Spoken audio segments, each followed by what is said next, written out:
오늘 이제 임재의현 선사의 임재어록이고요. 242쪽입니다. 배우는 자가 불법을 얻지 못하는 것은 그 병이 어디에 있는가? 그 병은 스스로 믿지 않는 것에 있다. 만약 그대들이 스스로에 대한 믿음이 부족하면 곧 허둥대며 모든 경계를 따라 얽매이고 온갖 경계에 끄달려서 자유를 얻지 못할 것이다. 그대가 만약 매 순간 밖으로 치달려 구하는 마음을 쉴 수만 있다면 바로 조사나 부처와 다르지 않다. 조사를 알고자 하는가? 다만 그대들은 눈앞에서 법을 청해 듣기만 하라. 배우는 사람이 믿음이 부족하면 곧장 밖으로 치달려 구하지만 설사 구하여 얻는다 할지라도 그것은 모두 문자로 된 이름이요 개념일 뿐이니 마침내 살아있는 조사의 뜻을 얻지는 못할 것이다.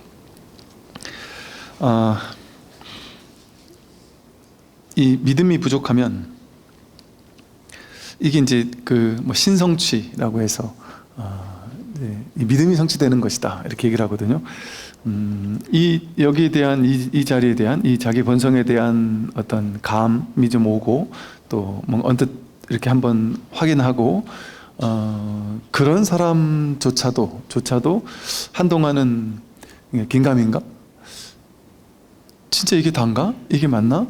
이런 이제 믿음이 확고하지 못해요.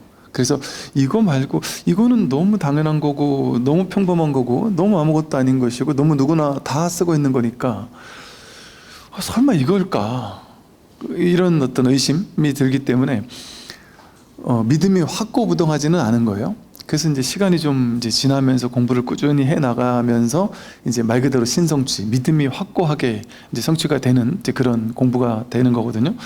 그러다 보니까 우리들의 병은 어디에 있느냐? 완전히 스스로 믿지 못하는 데 있단 말이에요.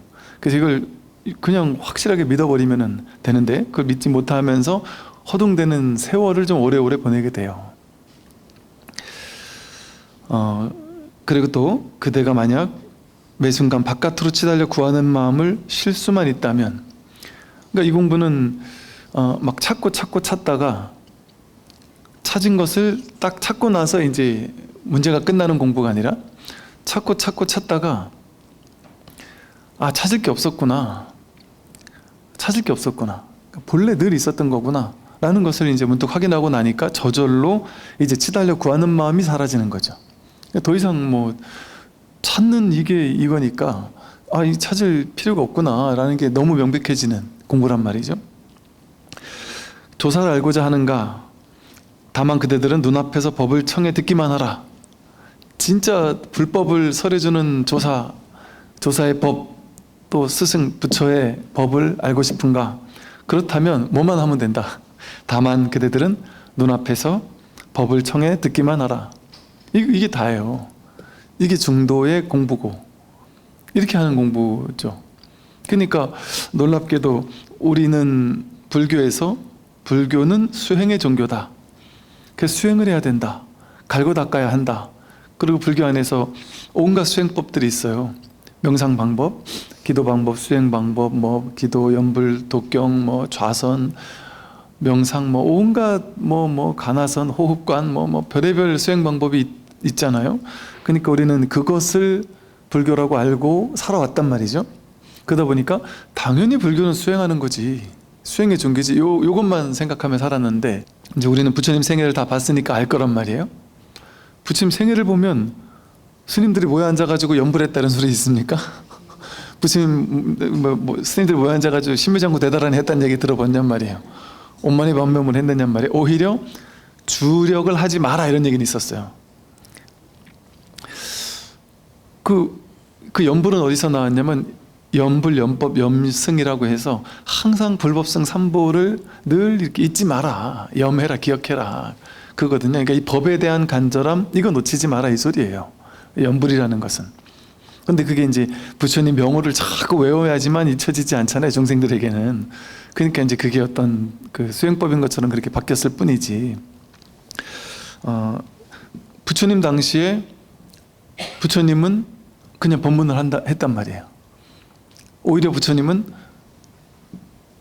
선정수행을 닦았는데 이게 아니구나 해서 뛰어나왔고, 고행을 하다가 이것도 아니구나 했단 말이죠. 그러고 나서는 법을 설하기만 했어요. 그게 불교의 진짜란 말이에요. 그게 부처님이 가르친 방향이란 말이에요. 그걸 또 안 믿는 사람들이 있을 거예요. 그래도 수행해야 되지 않을까요? 한 사람이 있어요. 그 이제 수행은 해야 되는데 중도를 해야죠. 중도는 하되 함이 없이 하는 거거든요. 눈앞에서 법문 듣는 게 이게 중도예요.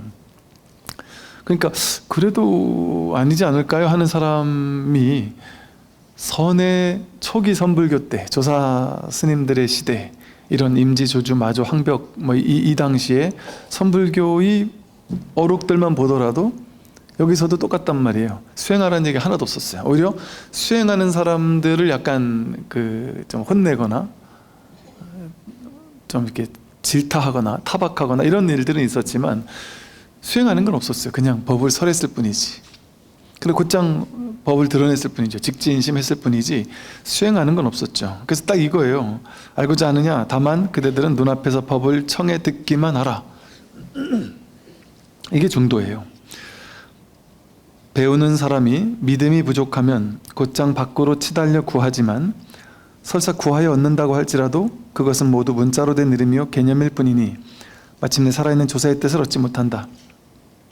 바깥으로 치달려 구하는데 구해가지고 얻었다. 저는 열심히 갈고 닦아서 얻었는데요? 열심히 구해서 얻었는데요? 그럼 그거 가짜예요. 이게 명백합니다. 이제 여러분이 뭔가를 얻었어요. 아니면 주변에서 뭔가 도인 행세를 하는 사람이 있어요. 뭔가 얻은 사람이 있어요. 그 어떤 사람이 와가지고 여러분한테 그래요? 야, 당신 보니까 전생에 뭐였던 것 같다. 내 말 들으면 다음 생에 잘 될 수 있다. 내지는 뭔가 이제 우리 막 전생도 알아봐주고 미래도 막 알고 막 신통력도 막 있고 이런 사람을 만났어요. 예를 들어 그런 사람을 만나면 우리는 이제 어떠냐면 일반 중생들은 어떻게 생각하냐면 우와 대단하다. 우리는 못하는 걸 저 사람은 하는구나. 와 어떻게 저럴 수가 있지? 어떻게 전생을 저렇게 알 수가 있지? 나의 전생을 어떻게 저렇게 알아줄 수가 있지? 너무 놀랍단 말이에요. 막 그냥 제 대학교 때 그런 사람 만났거든요. 전생을 자기 전생만 보는 게 아니라 남의 전생도 봐주고 뭐 막 이러면서 그거 가지고 뭐 무슨 명함도 파고 다녀가지고 신도님들 그 전생 봐주는 말 이것도 하고 막 이러는 사람이 있었어요. 그 사람 나중에 만났을 때 크게 참여하고 이제는 안 한다고 그랬던 기억이 나거든요. 그러니까 이제 그거를 대단하다고 여긴단 말이에요. 제가 그때 눈이 이만해져가지고 우와 얼마나 불어있는지 그걸 귀하게 여긴단 말이에요. 근데 그것이 도인지 아닌지는 너무나 간단하게 알 수 있어요. 여러분도 알 수 있어요. 그 사람이 갓난아기 때, 초등학교 때, 중학교 때 그거 있었을까요? 그 능력 있었을까요? 그거 없었잖아요. 없었던 게 생긴 거 아니에요. 어떻게 생겼어요? 뭔가를 갈고 닦아서 생긴 거잖아요. 그죠? 없던 게 생긴 거예요. 갈고 닦아서. 그거는 본유, 금유, 본래 있던 게 아니잖아요. 본래 있던 자기의 보배가 아니란 말이에요. 모두가 갖추고 있는 게 진짜 법이란 말이에요. 근데 그 사람이 옛날엔 없다가 새롭게 생긴 거고 우리한테 없는 게 저 사람한테 있는 거잖아요. 그건 가짜라니까요. 가짜일 뿐 아니라 거기에 사로잡히면 그건 외도에 우리는 노예가 되는 거예요. 그런 사람들은 주로 이제 그 자기가 있는 남들에게 없는 나에게만 있는 능력을 가지고 군림하려 하거나 뭔가 교주가 되려 하거나 사람들을 통제해 가지고 뭔가 돈을 벌려 하거나 뭔가를 하려고 한단 말이에요. 그러니까 여러분 지금 제가 드린 요 말 있잖아요. 이게 여러분은 믿어지시나요? 여기에 대한 이 말에 대한 믿음이 있나요? 이 말에 대한 믿음이 있으면요, 여러분은 이제 이 세상 많은 사람들처럼 이런 사람한테 혹해서 끌려가지 않게 돼요. 이런 사람들은 사람 혹하는 게 만드는데 귀신이란 말이에요. 우리한테 없는 거 보여주면 우리는 막 그냥 꼬리를 내리고는 쫓아간단 말이에요. 근데 이제는 그런 사람 만나면 아이고 미친놈 하나 또 나왔구나. 그러냐 비웃어주면 된단 말이에요. 남들 다 끌려가더라도 와 하고 쫓아가도 저 외도 저거 어떡하나 하고 측은한 마음으로 바라보면 된단 말이에요. 그 사람이 더 대단한 게 아니라 여러분이 더 대단한 사람이라니까요. 그런 거 못하는 사람이 더 대단한 사람이니까요. 그 안목을 갖춰서 외도를 볼 줄 아는 안목, 이게 귀한 거예요. 휴게선에서는 그 사람의 행동을 뭐 논하지 않는다. 안목을 귀하게 여길 뿐이다. 이런 말이 있단 말이에요.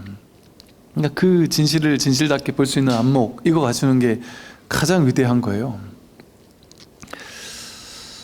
네, 다음을 보면요. 이 사대로 이루어진 육신은 법을 말하거나 들을 줄도 모르고 비장, 위, 간, 쓸개도 법을 말하거나 들을 줄 모르며 허공 또한 법을 말하거나 들을 줄도 모른다. 그러면 무엇이 법을 말하거나 들을 줄 아는가? 바로 그대들 눈앞에서 또렷하고 역력한 것이 하나 홀로 고고하게 밝으니 이것이 법을 들을 줄도 말할 줄도 아는 것이다. 만약 이러한 것을 볼 수 있다면 곧 조사나 부처와 다르지 않다. 일체 모든 때에 이러함이 끊어지지 않는다면 눈에 보이는 것이 모두 이것이다. 다만 분별로 인해 지혜가 막히고 생각이 일어나 본체를 둘로 나누기 때문에 삼계를 윤회하며 많은 종류의 괴로움을 받는 것이다. 이 산승의 견처로 보자면 깊고 깊지 않은 것이 없고 해탈하지 않은 것도 없다. 이 여러분 몸, 사대로 이루어진 지수화풍 사대로 이루어진 이 몸이 법을 말하거나 들을 줄 알까요? 이 몸은 아무것도 할 줄 몰라요. 이 몸이 뭐 한다고 생각하지만 몸은 그냥 인연 따라 이렇게 외사대라고 하는 세상에 있는 사대, 지수화풍이 이 몸에 있는 사대, 내 사대로 그냥 이렇게 순환할 뿐이에요. 그냥 인연 따라 왔다 갔다 하면서 계속 이렇게 흐를 뿐이란 말이죠. 이게 고정되어 있는 게 하나도 없고, 그러니까 이 몸은 아무것도 할 수 있는 게 없어요. 여러분 깊은 잠에 빠져 있을 때 옆에다 놓고 아무리 법문을 해봐야 못 들을 거 아니에요? 또 본인이 잠에 깨어 있어도 딴 생각을 너무 골똘하게 하게 되면 전혀 못 들어요. 이 얘기를 전혀 못 듣고 있겠죠, 그죠? 그러니까 이 몸이 듣는 게 아니란 말이에요. 귀가 듣는 게 아니란 말이에요. 당연히 위, 비장, 간, 쓸개 이런 게 뭐 법을 말하거나 들을 줄 알겠어요? 그러면 또 이제 우리는 이렇게 생각해요. 아, 허공법신 이러니까 아, 허공이 말하거나 듣는 거겠구나 이렇게 또 이제 생각한단 말이에요. 그것도 아니란 말이에요. 그 생각이잖아요. 허공이 얘가 뭔 말을 하고 생각을 하고 뭘 들어요. 이 허공이 하는 게 아니란 말이에요. 그냥 비유를 들자니까 그냥 비유로 그런 비유를 들었을 뿐이지 이건 허공인 것도 아니단 말이에요. 뭔지 알 수 없단 말이에요. 이거는 뭐가 보고 듣고 하는지는 알 수 없어요. 그러나 이렇게 명백하게 보고 듣고 한단 말이에요. 이렇게 허공도 이 몸도 그 무엇도 말하거나 들을 줄 몰라요. 그러면 무엇이 법을 말하거나 들을 줄 아는가? 바로 그대들 눈앞에서 눈 앞만이 아니에요. 눈 뒤도 눈 옆도 그냥 여기 전체에서 이 소리예요. 그냥 아주 가까운 곳에서 이 소리예요. 그냥 여기에서 통으로 이거 그렇다고 가깝고 멀고를 둘로 나눠 가지고 이렇게 경계가 있어서 이 안쪽에서 이게 아니에요. 안팎이 따로 없는, 멀고 가까운 게 따로 없는, 그냥 여기서 해요. 그걸 이제 선에서는 눈앞이라고 표현을 한 거예요. 또렷하고 역력하게. 이 또렷하잖아요. 역력하단 말이에요. 분명하단 말이에요. 역력 분명하다. 이렇게 하나 홀로하게 고고하게 이렇게 밝다. 후레쉬를 이렇게 비추면 이게 밝잖아요. 그러니까 이게 잘 비춘다 이 소리. 잘 비춘다. 또렷하게 밝다 이 소리는. 이거를 잘 비추고 이걸 이 또렷하게 잘 비추잖아요. 이거예요. 이거. 이렇게 또렷하고 역력한 것이 하나 홀로. 그러니까 이 말을 따라가지 마시고, 이 말을 따라가면 말이 되게 있어 보이잖아요. 이게 멋있어 보이잖아요. 이 말 어때요? 또렷하고 역력한 것이 하나 홀로 고고하게 밝다 그러니까 야, 난 그런 게 없는데 와, 또렷하게 역력하게 홀로 고고하게 밝은 거 그걸 찾아야 되는데 이건데 뭘 따르고 그걸 찾아요. 이걸 그냥 말하니까 이렇게 말한 거지. 이게 뭐 이렇게 대단한 말, 이 말인 그래서 오염인 거예요. 말은 말 따라가면 안 돼요. 그냥 이게 말에 속으면 안 되는 거예요. 이거예요. 이거 이렇게 또렷하잖아요. 역력하고 이게 하나지 이게 여러 가지가 아니란 말이에요. 이것이 고고하게 밝으니 밝게 비추니까 늘 이렇게 밝게 비추니까 이것이 법을 들을 줄도 말할 줄도 알잖아요. 이게 법을 말할 줄도 알고 이게 들을 줄도 안단 말이에요. 이것이 만약 이러한 것을 볼 수 있다면 곧 조사나 부처와 다르지 않다. 이거 뭡니까? 이게 부처고 이게 조사란 말이에요. 이게 불성이고 이게 한마음이고 이게 불이법이고 이게 열반이고 이게 해탈이고 이게 진짜 자기예요. 생각하지만 않으면 그냥 이렇게 드러나잖아요. 이걸 생각으로 해석하지만 않으면 누구에게나 이렇잖아요. 영역 분명하잖아요. 누구에게나. 지금 안 분명한 사람들은 그냥 자꾸 생각해서 그래요. 이거 안 분명할 수가 없어요. 이게 안 분명할 수가. 왜 이렇게 분명한데? 자꾸 생각하니까 딴 생각하고 있으니까 자꾸 생각 가지고 이거를 뭐지 하고 자꾸 찾아야 됩니까 이거? 찾을 필요 없이 그냥 이거 왜 찾아요 이걸? 찾는 노력을 할 필요 없잖아요. 본래 그냥 아무런 애씀이 없는데 그냥 이렇게 있잖아요. 전혀 애쓸 필요 없이. 이거 찾는 바깥으로 찾아 나서는 거 아니에요. 본래 구족되어 있는 거지. 이게 구족되지 않은 사람이 어디 있어요? 이거를 뭐 이렇게 자꾸 머릿속에 상을 가져가지고 어떤 식으로 저걸 체험해야 될 거야. 이게 체험이에요. 막 쑥 내려가는 게 그게 체험이 아니고 이게 체험이에요. 이게 지금 체험하고 있잖아요. 이 체험. 이 당연한 체험. 너무 아무것도 아닌 체험. 이게 체험이지. 체험해야 됩니다. 근데 이 체험을 해야 돼요. 아 옛날에 체험했어요. 지금은 없어졌는데요. 그거 체험 아니라니까. 이게 체험이라니까요. 이 체험으로 하면 돼요. 일체 모든 때에 이러함이 끊어지지 않는다면 눈에 보이는 모든 것이 다 이거죠. 눈에 보이는 모든 게 다 이거예요. 다 이 체험이에요. 귀에 들리는 소리가 다 이 체험이고 냄새 맡는 게 다 이거고 맛보는 게 다 이거고 감촉 느끼는 것마다 다 이거고요. 생각하는 하나하나가 다 이거예요. 분별망상이 일어나는 그게 이 법이란 말이에요. 분별망상은 내용물이죠. 우리는 생각 일으키면 그 생각을 따라가서 그림을 그리잖아요. 생각을 따라서 그림 그리는 요 그림 이 모양을 따라가는 건 분별심이잖아요.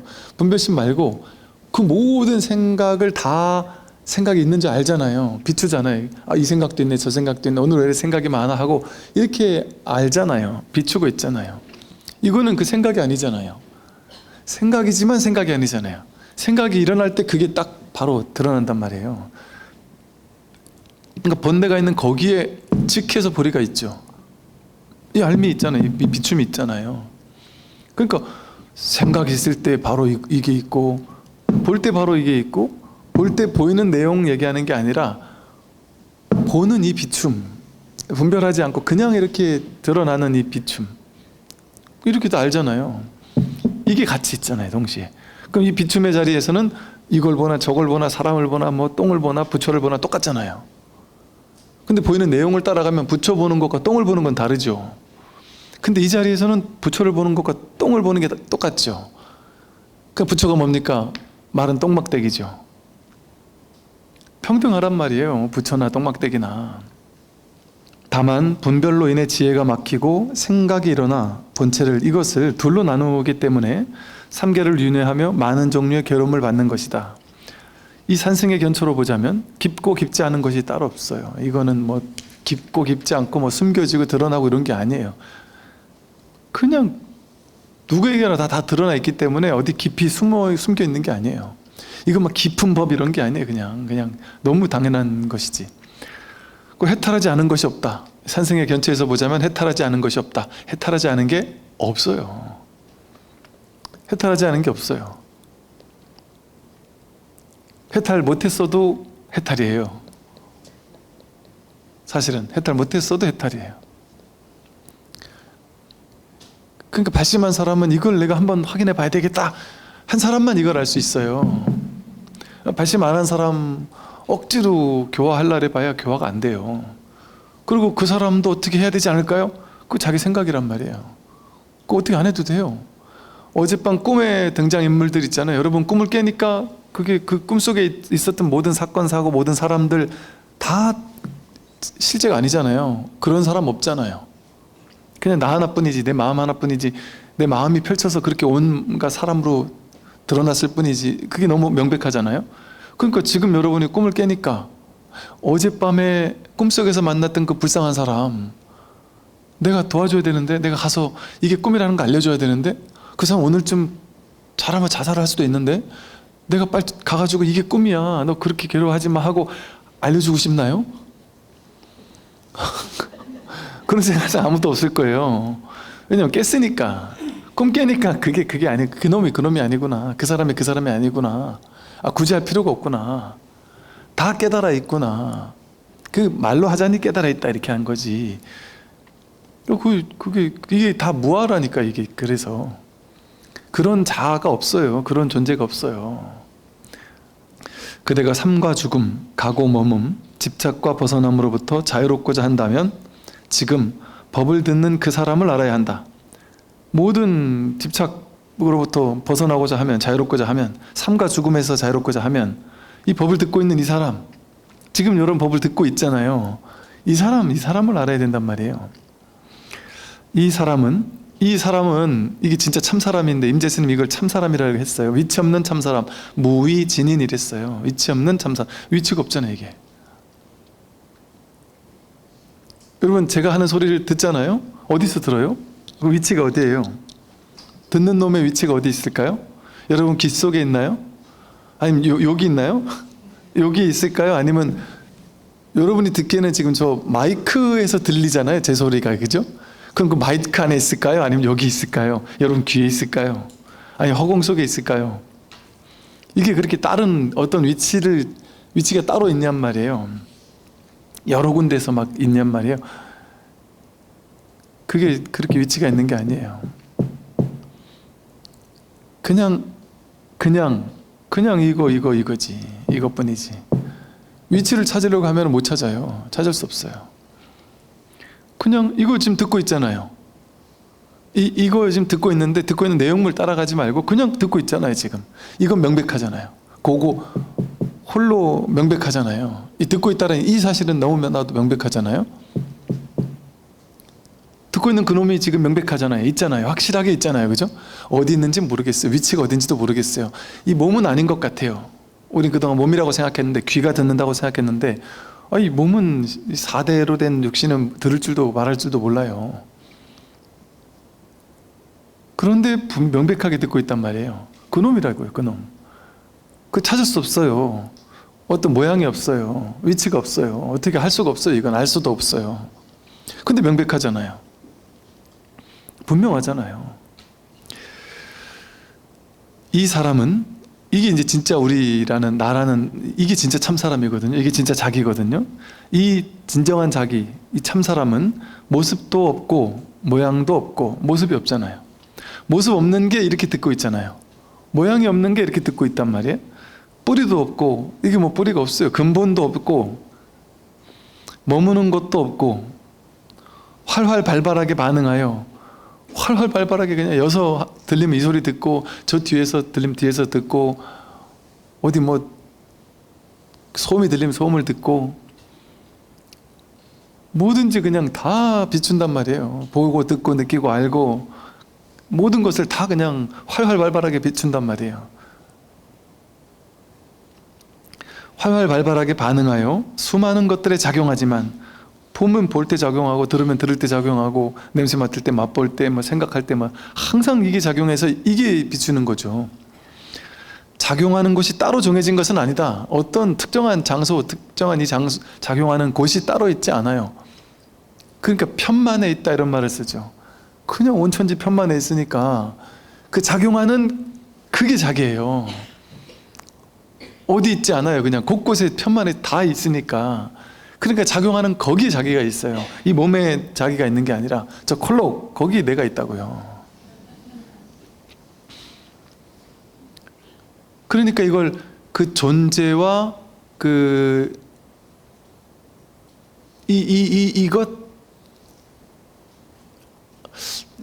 이것의 존재와 이것의 작용, 그게 다르지 않다. 채상령이 다르지 않다. 이런 식의 표현을 쓰는 거예요. 작용하는 것이 따로 정해진 것은 아니다. 이 사람은 찾으면 찾을수록 더욱 멀어지고, 이걸 찾을 수가 없기 때문에 찾으면 찾을수록 자꾸 멀어져요. 찾을 수가 없어요. 근데 찾지 않으면 구할수록 어긋나요. 근데 찾지 않으면 그냥 여기 있는데 찾으면 못 찾아요. 그러니까 이것을 비밀이라고 부른다. 이걸 시크릿이라고 한단 말이에요. 근데 이게 너무 명백하게 다 드러난 비밀이에요. 이 산승의 견처에서는 보신불과 화신분의 머리를 꺾어버리고 십지보살은 비천한 놈과 같고 등각과 묘각은 목에 칼을 차고 쇠사슬에 묶인 죄인 같고 아라한과 벽지불은 뒷간에 더러운 똥과 같고 깨달음과 열반 또한 당나귀를 매는 말뚝과 같을 뿐이다. 보신불, 화신불 다 부처죠. 십지보살은 보살 중에 최고 단계 보살이죠. 등각 묘각, 이 52계위, 화엄경에서 말한 부처가 되는 52계위 중에 50가지를 넘어서 가지고 이제 그 다음이 등각 묘각이란 말이에요. 그러니까 부처가 되기 직전이란 말이죠. 등각 묘각, 아라한, 초기 불교에서 얘기한 최고 단계의 깨달은 사람 아라한이라 그러잖아요. 벽지불, 옛날 전생담이나 이런 데 보면은 벽지불 그리고 홀로 깨달은 그런 부처들이 많잖아요. 또 깨달음과 열반, 이게 다 부처를 얘기한단 말이에요. 근데 최상의 부처가 이 모양을 따라가면 부처, 중생 다르잖아요. 부처, 중생 다르잖아요. 말뜻 따라가면 부처와 중생은 다르잖아요. 근데 이 말이 나오는 여기서는, 이 텅 빈 여기서는 부처, 중생, 부처, 똥 다르냔 말이에요. 다르지 않아요. 다 한결같은 거예요. 여기서 지금 부처님을 무시하고 이런 거를 보면은 이제 타종교, 그러니까 불교를 비방하고 싶은 타종교인들이 이런 걸 되게 좋아해요.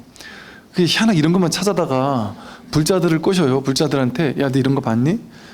임재 스님이라는 큰 스님이 고백했어. 부처는 똥 같대잖아. 이거 다 이미 큰 스님들이 고백한 거야. 성철 스님이 죽기 전에 내가 중생을 속였다고 이렇게 얘기하잖아. 다 고백했다니까. 너네 불교 정신 차려야 돼.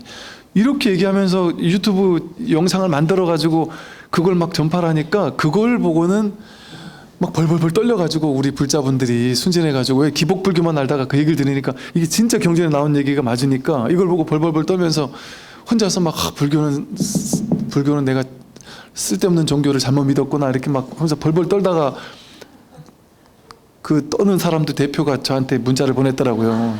이 영상 좀 보시라고. 이거 스님 어떻게 해명할 수 있습니까? 하고. 아휴, 진짜 해명할 게 없는 거예요. 하나도. 진짜 해명할 게 하나도 없어요. 진짜 너무 유치한 수준이라. 너무, 그러니까 그 정도의 근기를 가지고 불교를 공부하면 안 돼요. 그런 영상 보고 막 벌벌 떨 정도의 그 정도는 진짜 너무 기복적인 불교만 공부한 사람들이에요. 이게 너무 가슴이 아프더라고요. 그걸 보고 지금 그 사람들이 한 그런 쓴 거에 우리가 휘둘리는 정도의 불자가 된다면 그거는 불자라고도 할 수 없어요. 진짜 너무 그거는 그 타종교인들보다도 그 사람들보다 더 수준이 낮은 거죠. 거기 혹한다면 그 말뜻이 뭔지를 우리는 안단 말이에요. 그 낙처가 뭔지, 이 말이 뭘 의미하는지를. 이 현실 세계에서는 중생과 부처가 다 차별되지만 이 무분별지의 이 본마음, 본래 면목, 이 부처 자리, 여기서는 부처도 없어요. 여기는 중생도 없지만 중생에 상대해가지고 부처를 우리가 내세운 것 뿐이지 여기는 부처도 붙일 자리가 없단 말이에요. 즉 그 말은 부처가 진짜 없다는 게 아니라 참 어떻게 또 설명을 해야 되나요? 부처가 없다라는 게 아니라 온통 100% 부처밖에 없으면 그 부처의 이름이 필요합니까? 이 세상 천지 노란색밖에 없어요. 온 천지 노란색밖에 없으면 난 노란색이야, 난 노란색이야 이런 얘기 합니까? 노란색이라는 말을 붙일 필요가 없어요. 노란색이라는 온통 노란색밖에 없으면. 근데 거기 빨간색이 하나 나와야 그제서야 쟤는 빨갛네 하고 이름을 붙이고, 그럼 우리는 뭐로 이름 붙일까? 우리 노랗다고 하자. 그렇게 노란색이라는 말이 나오잖아요. 똑같아요. 이 세상 천지 온통 100% 불이법으로 부처밖에 없으면 부처란 말이 필요합니까? 거기 부처가 있습니까? 부처도 없어요. 노란색이라는 이름 붙일 필요 없듯이 부처란 말도 쓰레기잖아요. 그때는. 그러니까 이렇게 부처가 없어야 진짜 부처인 거예요. 부처가 따로 없어야 진짜 이 자리는 부처도 없고 중생도 없단 말이죠. 이 평등한 성품을 얘기하는 거거든요. 그러니까 여기서는 1000억을 버는 것과 1000억을 날리는 게 똑같다는 게 그 말이에요. 이 법에서는 뭔 의미가 있냔 말이에요. 1000억이. 현실에서는 의미가 있지만 천조가 지금 내 통장 잔고에 있는데 내가 지금 죽어요. 그럼 천조가 의미가 있습니까? 내가 지금 이제 곧 죽을 건데 1시간 있다 죽는다 그랬는데 천조가 무슨 의미가 있겠어요?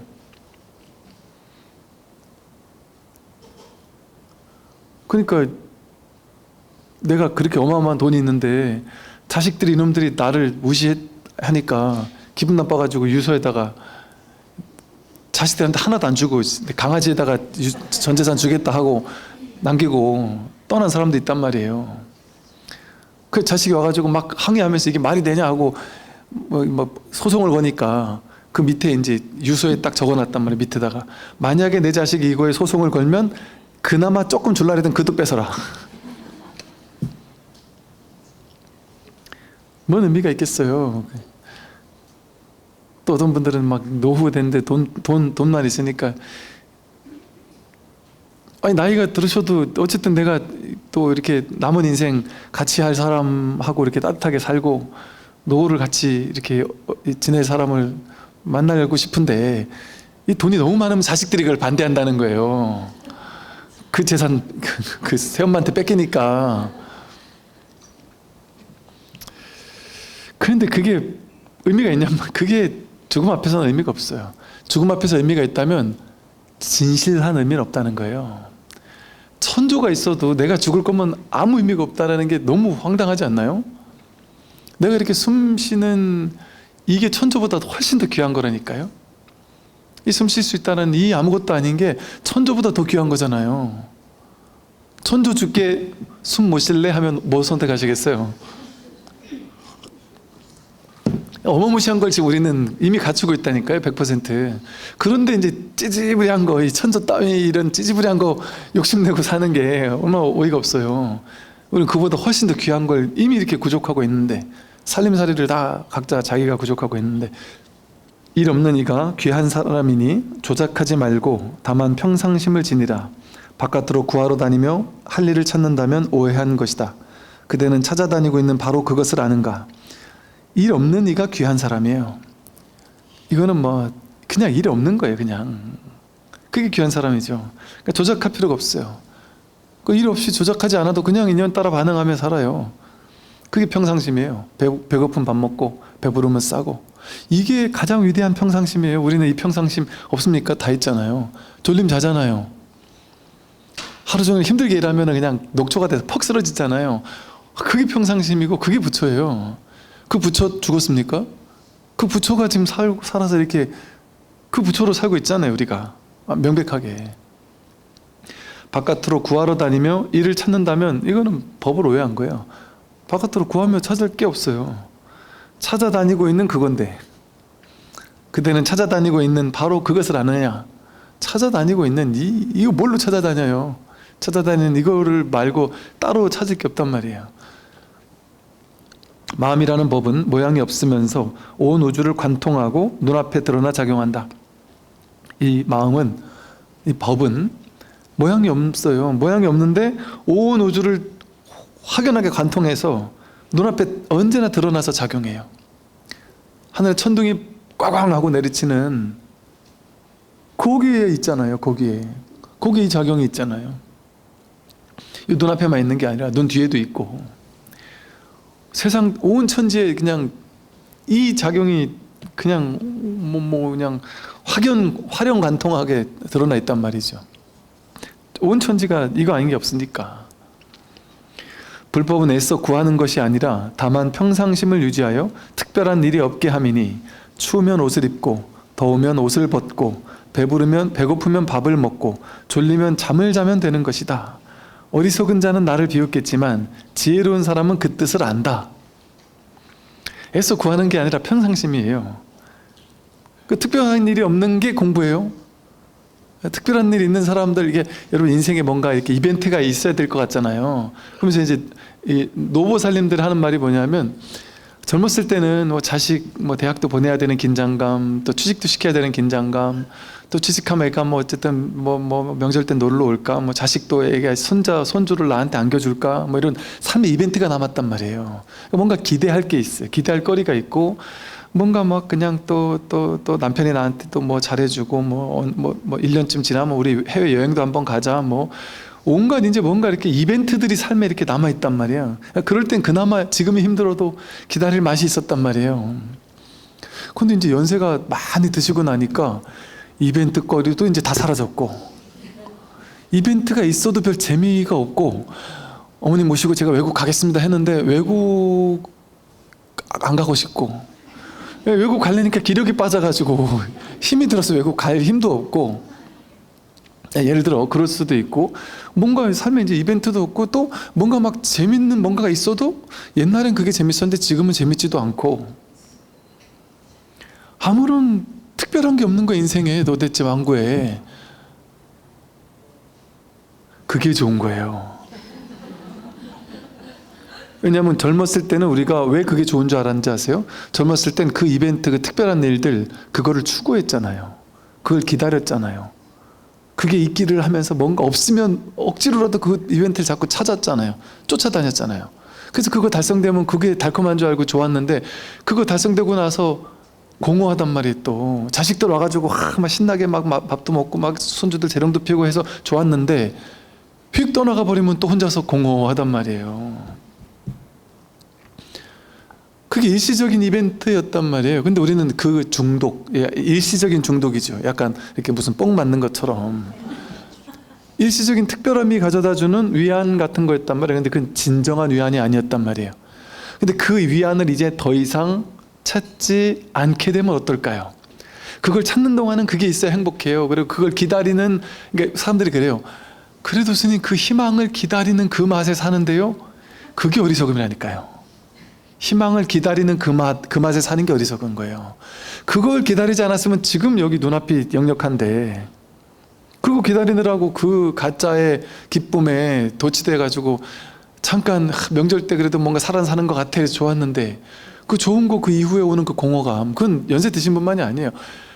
잘 나가는 연예인들도 그렇다는 거잖아요. 가수들이 그 나만을 바라본 몇만 명이 나를 보고 막 내 몸짓 하나에 열광하면서 막 내가 주인공이 된 것처럼 살다가 공연을 하고 나서 혼자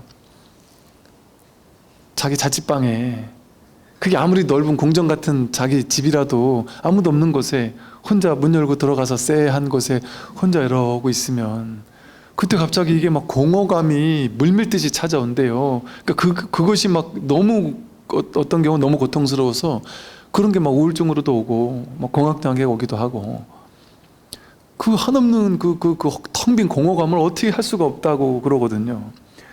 이게 누구나 똑같이 있는 건데 그 젊었을 때는 그거를 다른 걸로 덮어버리는 거예요. 이벤트, 삶의 이벤트로. 그리고 그게 젊음의 기쁨인 특권인 줄 안단 말이에요.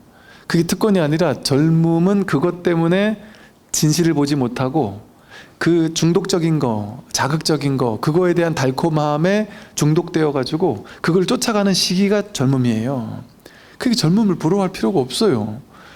젊은 사람이면은 젊음을 뭐 알아서 또 살면 되는데 어차피 이제 나이 든 입장에서 젊음을 부러워하면서 뭐 그때가 좋았지 이럴 필요 없단 말이에요. 지금이 좋을 때지. 그런데 휘둘리지 않는 뭐 40을 부록이라 그러나요? 이 40이 부록이 아니잖아요. 요즘에 우리 알잖아요. 50, 60대도 뭔가 계속 추구하잖아요. 한 80쯤 넘어가야 이제 조금 부록인 것 같아요.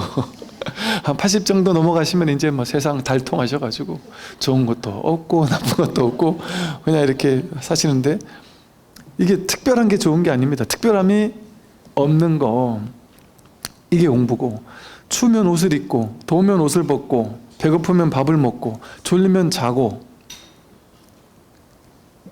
이게 법이에요. 아무 문제가 없어요. 그 삶이 아무 문제가 없어요.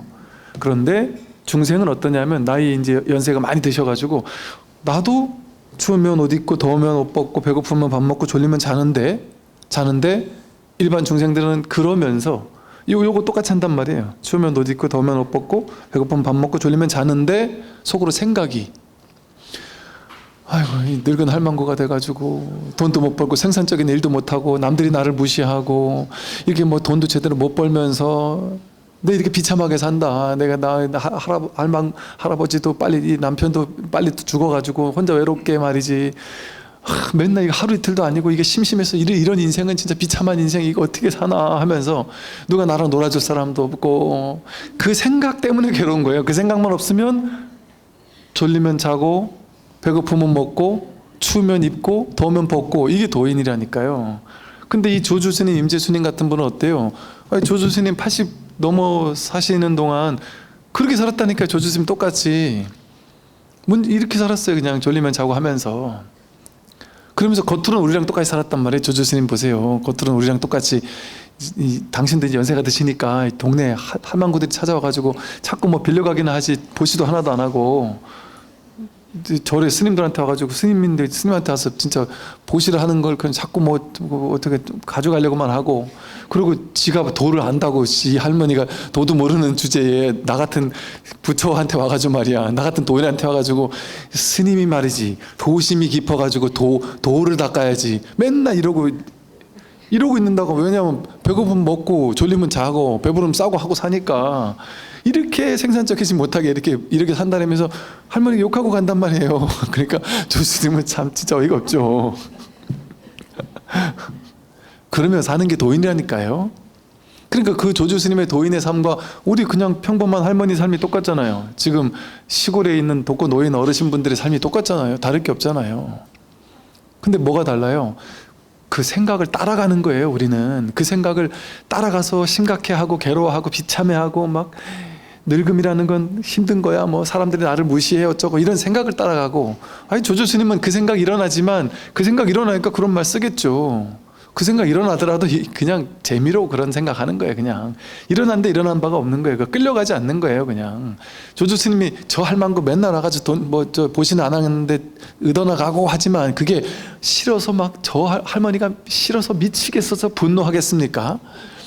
그냥 그렇게 말하는 게 이놈의 할망구 맨날 보시 좀 해라 보시 좀 이러면서 웃으며 얘기했겠죠. 말하자면 그 똑같잖아요. 우리의 삶과. 그게 도예요. 근데 우리는 이 도의 삶에 자꾸 자기 생각을 갖다가 붙이느라고 비참한 걸 자기가 만드는 거예요. 전혀 비참한 게 아니에요. 전혀 비참한 게 아니에요. 하나도.